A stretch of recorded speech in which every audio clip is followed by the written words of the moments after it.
everyone, welcome to A Cup Full of Confessions. I'm your host Tree, And I'm your co-host Jen.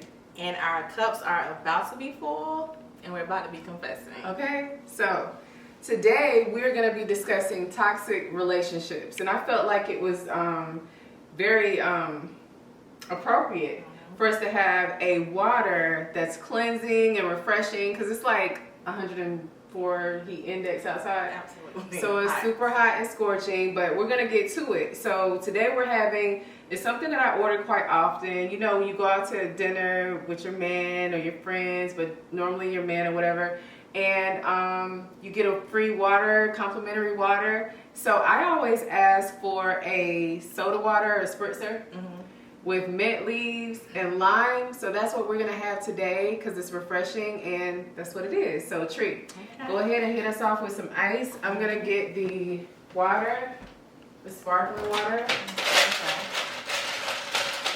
A little ice in here. I don't like to do too much ice. Just, you want a little more? I like a lot of ice. Yeah, okay.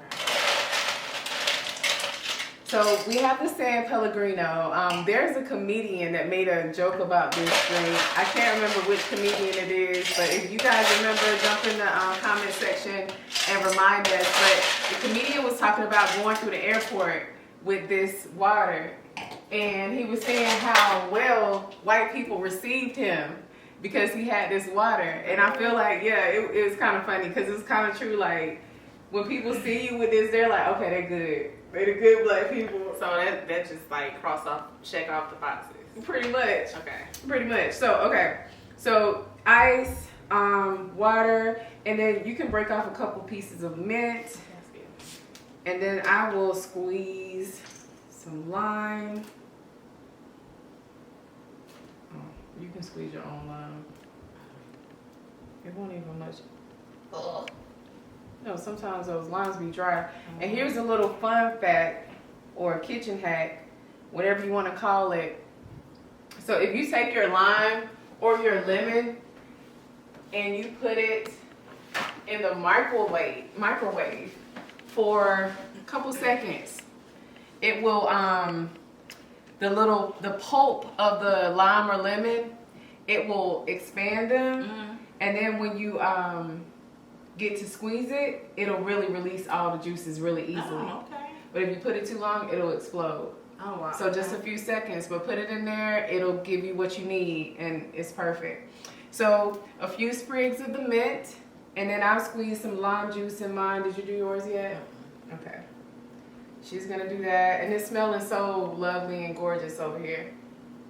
So we have the San Pellegrino, which, if I'm not mistaken, is Italian.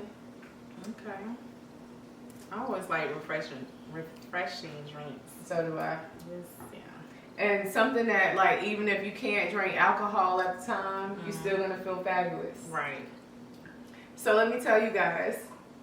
So we went to Charlotte in January, and I couldn't have any alcohol. So I got my server to serve me my water. Was it this that I ordered? Because I want to say it was this. Was it? It was a really expensive steakhouse. We went to, what was it? I can't think of the name right now. Right. Gosh, I can't think of the name. Anyway, it was a very expensive steakhouse. Very the food good. was amazing, yes. I'm mad I can't remember the name. Me too. Jeez. But anyway, so I had the server put my water in a cocktail glass so I could feel fabulous. So do that also, ladies, because you can just turn it up. Or guys, you know, I know y'all want to be fabulous sometimes too. And then here, we're going to do this. Put that one on yours. And then I'm going to put this one on mine. And we're just going to elevate it a little bit more. But yeah, so we have our drinks ready. Our cups are full. We're ready to confess. So catch us on the red seats. Bye. Yeah.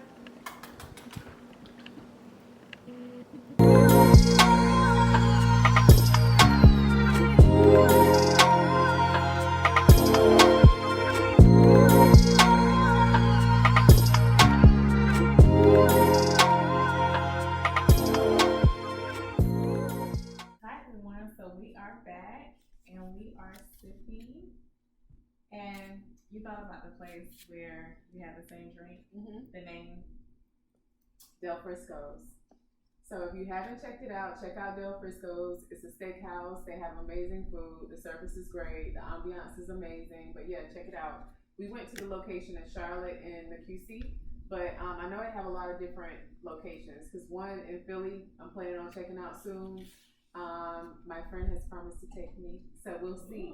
But yeah, I'm excited about that. Apparently they have some like overlooking area that you overlook the restaurant, and you know we sat upstairs, Right. so we could kind of overlook the restaurant, but it was more quaint and isolated. So I was really feeling that. It was cute. Okay. Yeah, it was really nice. The vibe, everything was A1. It was our thing. It was it was definitely, it was so us. So, how's everything going? It's good. But before I jump into, girl, let me talk about this hair on you. Okay. It looks really good. Thank you. So what made you transition over to locks? I had been thinking about it for a while. I was afraid because you know my hair was like down here. Super long, yeah. But I relaxed it. Okay. And you know, with all the claims and how unhealthy that is and everything. So I just wanted to go ahead and make a transition. And I did it. So because, you know, you treat it like that, it can be damaged. So I didn't cut it, but she kind of like folded it in to create the lock with the needle crochet method. I think they're called Insta-locks. Okay. So when I left out, my hair it's not locked up at the root, but the ends is pretty much locked up. It's done. Right. It's no turning back. It looks really good on you. I like it. Thank you. And I feel like it's a new journey. It is a new journey. You know, where you feel free and just, you know, it's something new, something different. I definitely feel free. I like the freedom it gives in the morning. Yeah. Like I have it wrapped up. I have my bonnet on because she was telling me, my loctician, shout out to Angie. Oh, what is this? She was telling me, like, when I'm at home relaxing, to make sure I keep it wrapped up because it'll pick up so much stuff. Okay. Like lint and stuff like that. Oh, yeah, okay. So I keep it wrapped up at home, but then when I'm ready to go, you know, like, I'm just trying to have a whole movement where it's just very minimal beautification to leave. So I just take that off and pretty much, you know, I got my eyebrows microbladed by a new lady. And they look good. Thank you. She killed it. They look really good. Makeup. Is it endless makeup? Makeup for keeps in Cary, North Carolina. Jocelyn. She is amazing. Yeah, they look really good. Full consultation. The last person I went to, it was a little hood. And nothing's wrong with the hood, but just not when I'm paying $400 for a service. Right, it has to be on point. It has to be top tier. And that's what she offers. So full consultation. She had the corrective color and everything to bring it back to life. And then like she had like 40, 50 different shades of hair color for the ink. That's just how official she is. She gave me products to take home for free. It came with the service. Okay. She's followed up with me twice, asking me how everything is coming along. Nobody's ever done that before. So I just like all of the pampering and stuff like that that comes along with it. And even when she was done, she had a machine that wasn't by hand. So the last girl I went to, she was doing it by hand. And she did the machine and it went much faster. And she said it's much more, what's the word when something is the same all the way through?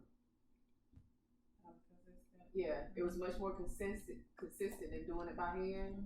So all of that stuff I really appreciated, but she just kept looking back and comparing it. And you know, that stuff I can appreciate. Right. Because this is like your art. Not everybody looks at it like that. Right, she cares. Right. Yeah. So, hit me up or jump in the comment section if you're interested in the contact info of your local. Just let me know and I can pass on the information to you.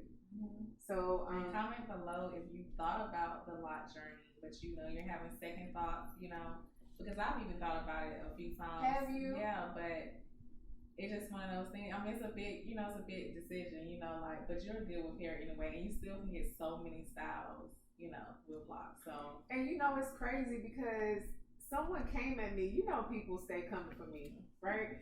I don't know what it is. I just attract people. All energy. All energy. But we only want good energy. That's right. That's the only thing we need. And someone was like, it was a competition to see.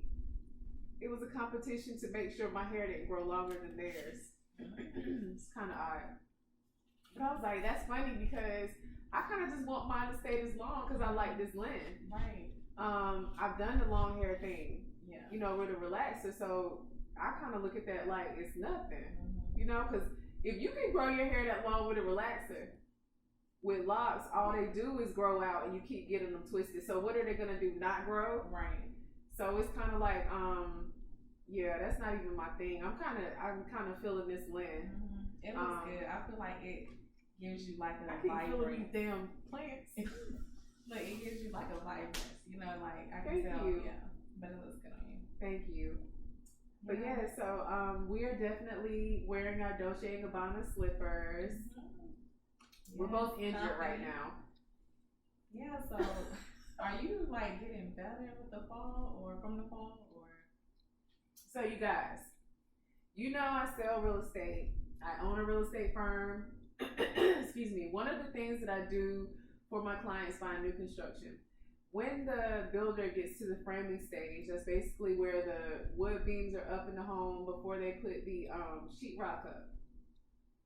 I will schedule a framing party and we go out to the property. I make it a whole to-do. I have a little decor table and it's a little fancy and I provide lunch and my client goes through the property and they write Bible verses, or you know, some people are not about that life. That's fine. That's dope. Like, And I like that. Thank you. And then they'll write positive affirmations. Well, affirmation is positive, so it's kind of redundant. But they'll write affirmations. I always go behind them and write Bible verses. I'm sorry, this is gonna be here. Right. But they do that, and then of course, when the sheetrock goes up, it's sealed in the house forever. Okay. So no matter how long they live there, the people come behind them, it's always there, and it's good energy, good vibes, and it's different Bible verses that support a new home. Mm-hmm. So, you know, they're there. But anyway, so was doing that, wrapped up the party. There was like a 4-foot tall porch on the front of the home. Okay. The builder hadn't put the steps on yet. So I had on some Vapor Max. And if anybody knows about Vapor Max, hit the comment section. You know about Vapor Max, it will turn your ankle. I do it just walking. So anyway, I jumped off the porch onto the sidewalk, landed. I cleared like an Olympian. And as soon as my foot touched down, it turned over and I fell to the ground. And the funny thing about me, I'm like a G when it comes to pain. Mm-hmm. I hit my toe, I burn myself cooking, whatever it is, I'm like, ooh. Right. But you mispressed that. And I just eat it up and I let it go because I'm like, I'm a G, right? No, it was none of that.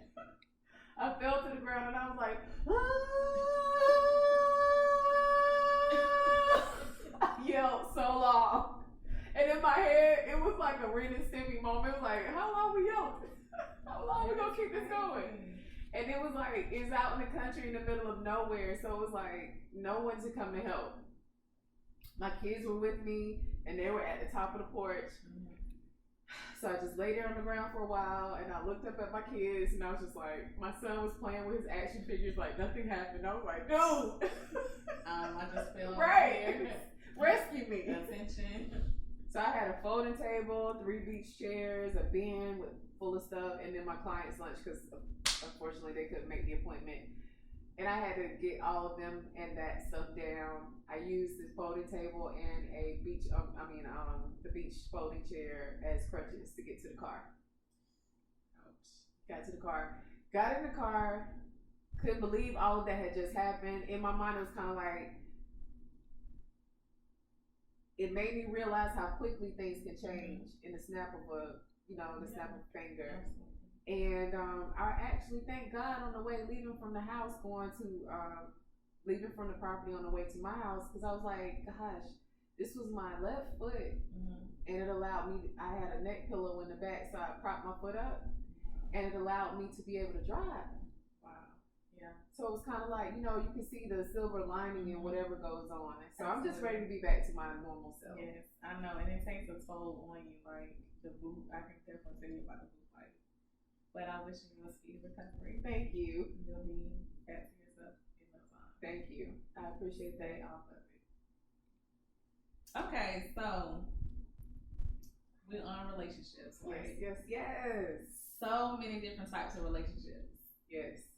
But toxic seems to be running rampant these days. Yes. Like, yeah, unfortunately. So, having lack of support within a relationship, what's your take on that? So lack of support. Have I experienced lack of support? I mean, in different ways. Mm-hmm. Initially, when I think of lack of support, I think of like from a professional employment, work related thing. Mm-hmm. But I didn't really have that experience myself. My lack of support came from when I was married. I was married for like 3 years. Mm-hmm. And I dealt with a lot of issues with my in-laws. Okay. And my then husband, would not support me with the mistreatment that they were giving me. Okay. Which later was a detriment to our marriage. Like, because I'm not the one to get sidelined or put baby in the corner. Right. No, don't do me like that. So that didn't work out too well for me with the support with that type of situation, because it was a lot of crazy stuff. Kind of like, Dad, do y'all want him to have a woman or not? Right. So that was my thing with it. You know, I'm not a fan of that. When you're with someone in a relationship, that's very important. Absolutely. Whether it's a marriage, husband and wife, or, you know, it's a whole lot of options with that these days. Wife and wife, or husband and husband, right. Or whatever it whatever it might be. You just really need to support your mate, and if you're not ready for that juncture, don't cross that road. Because it's gonna be good days and bad days, but I gotta have your support. That's right. You know, because if we're in it together, then we gotta get through it, you know, together. So having that lack of support, like, you feel alone, right? You know, so it's a team effort, and you always need that person to be available, to be present, to listen, and respond to whatever your concerns are. Now, not to say every time the person with the concern is right, but talking it through with someone, it kind of gives you that, even if you're the one with the concern, it gives you that understanding that this person cares about what I'm going through and what I'm dealing with, and that's very important. So when you're with someone, and your mate is dealing with something, you just need to be available, listen, be attentive, be an active listener, not just like barely listening or on your phone, put your phone away. And just be available, because, you know, I live by the golden rule. You treat others as you want to be treated. Absolutely. So if you're going through something, you would want your mate to be available, put their phone down, give you, you know, eye contact and feedback as you guys are discussing things that you're concerned about. So keep that in mind. Absolutely.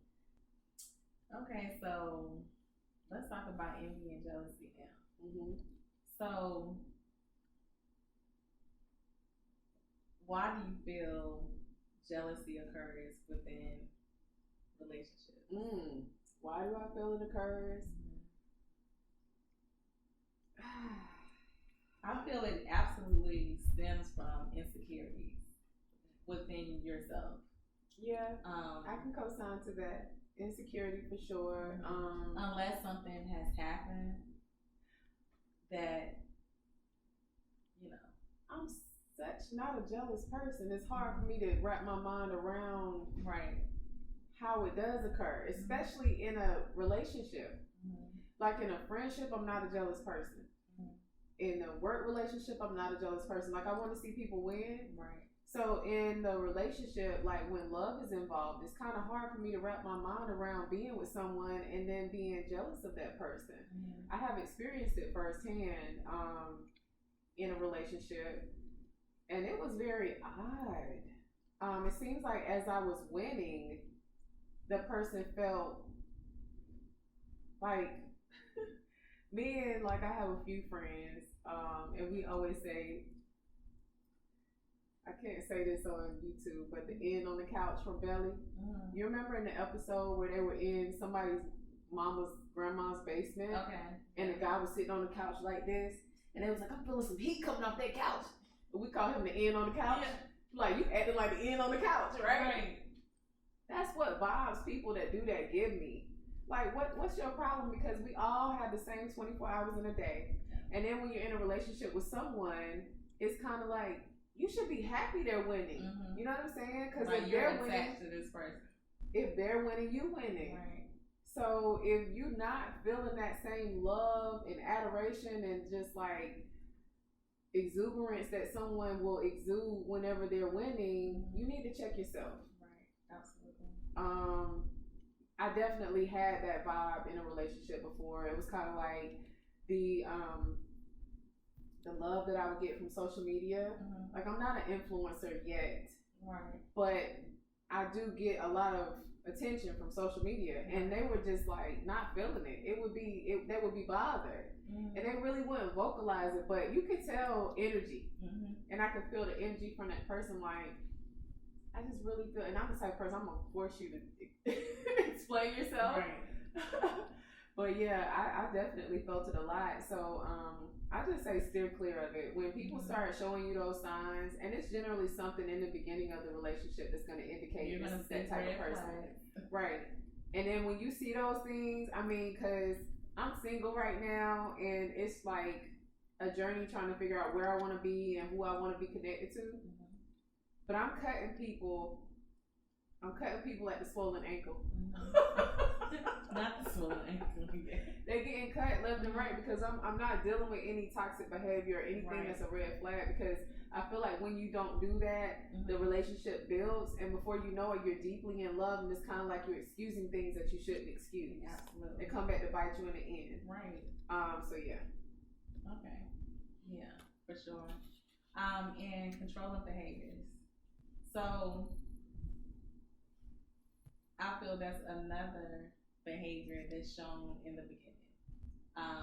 Being controlled by someone. So of course it comes in various ways, but you clearly know in the beginning if this person is controlling. You know, just the way they respond to you, constantly being on you, or against what you're trying to do, all that's just control. And that's not okay. No. Like, it's not okay. Like, it's not, oh, that's just the way he is, or that's just how she is. Well, see, here's the thing. My last relationship, we had this conversation in the beginning. I thought I was controlling.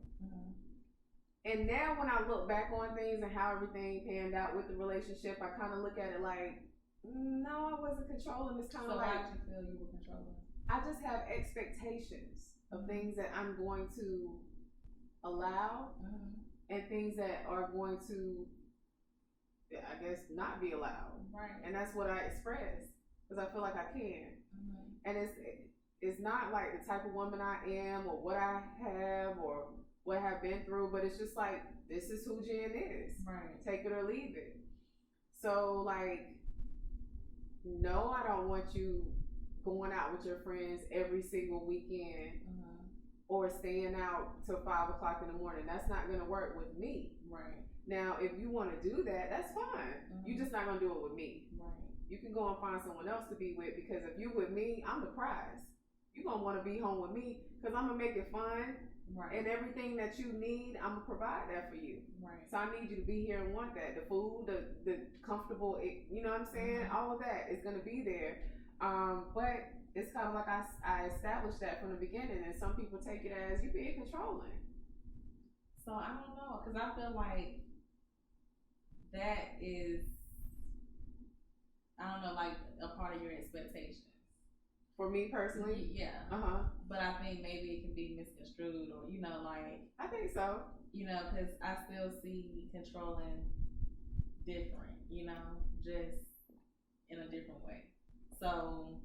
Oh, you mean like more aggressive? Right. Which is why I didn't think I was being controlling. Yeah, that's how I mean, when I hear controlling, that's what comes to mind. That's what comes to mind for me too. Yeah. Let me think. Have I had any instances where someone was being controlling to me? I don't think I have, but it's been in a manipulative type of way. Okay. With who I want you to hang out with.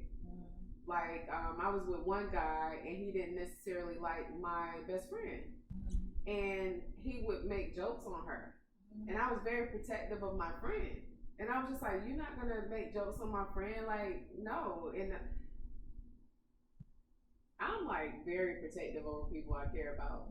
And we would get in arguments about it. And he would always back down and be like, oh, no, I didn't mean it like that. And I'm like, no, because if you didn't mean it like that, this wouldn't be a constant thing. Right. And not constant, but it has happened repeatedly. So it's not. So what? I mean, what was the issue? I felt like